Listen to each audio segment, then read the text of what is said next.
আর আমরা বিদেশের কাছে পার একজন মানুষ 1 লক্ষর উপরে 2 লক্ষর উপরে করে টাকা আমরা আজকে বৈদেশিক ঋণের উপরে জর্জরিত হচ্ছি। এই ঋণ আমাদেরকে একদিন পরিশোধ করতে হবে। এই ঋণ পরিশোধ করতে হলে আমাদেরকে জাতির আজকের ঐক্য লাগবে। আমাদের এই ফ্যাসিস্ট চলে গেলেও ফ্যাসিস্টের কোন দোষর যদি অত্র এলাকায় থাকে, এরাও কিন্তু ঘোমটা মেরে বসে আছে, সবল মারার জন্য চেষ্টা করবে। ইলেকশন ওই দাও আমরা বলেছি কোন নির্বাচন নয় যতক্ষণ পর্যন্ত সংস্কার না হবে। সংস্কার আগে হতে হবে, তারপরে নির্বাচন হতে হবে। অন্যথায় এই ফ্যাসিস্ট হাসিনার মতন আবার যদি কোন ফ্যাসিস্ট এই রাষ্ট্রীয় ক্ষমতা গ্রহণ করে, তাহলে এই 2000 ছাত্র জনতা 30,000 আহত হবার এই যে তাদের সফলতা মিলন হয়ে যাবে।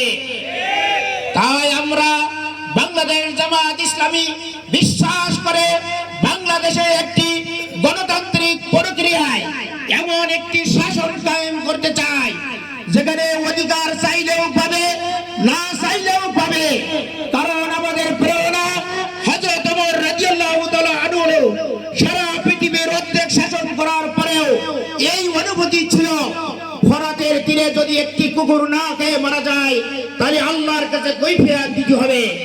এই অনুভূতি নিয়ে জামাত ইসলামী আজকের যারা ইউনিয়ন পরিষদের মেম্বার, চেয়ারম্যান, উপজেলা চেয়ারম্যান, পার্লামেন্ট নির্বাচন করবে এমন প্রকৃতি মানুষ তৈরি করে এমন একটি দেশ তৈরি করতে চায়, যেখানে শ্রমিক তার অধিকার পাবে, যেখানে মজলুম ব্যক্তির উপরে জালেম কোনো প্রকার জুলুম করতে পারবে না, যেখানে শোষিতের জায়গায় কেউ অবতীর্ণ হইতে চাইলে আমরা তার প্রতিহত করবো ইনশাআল্লাহ।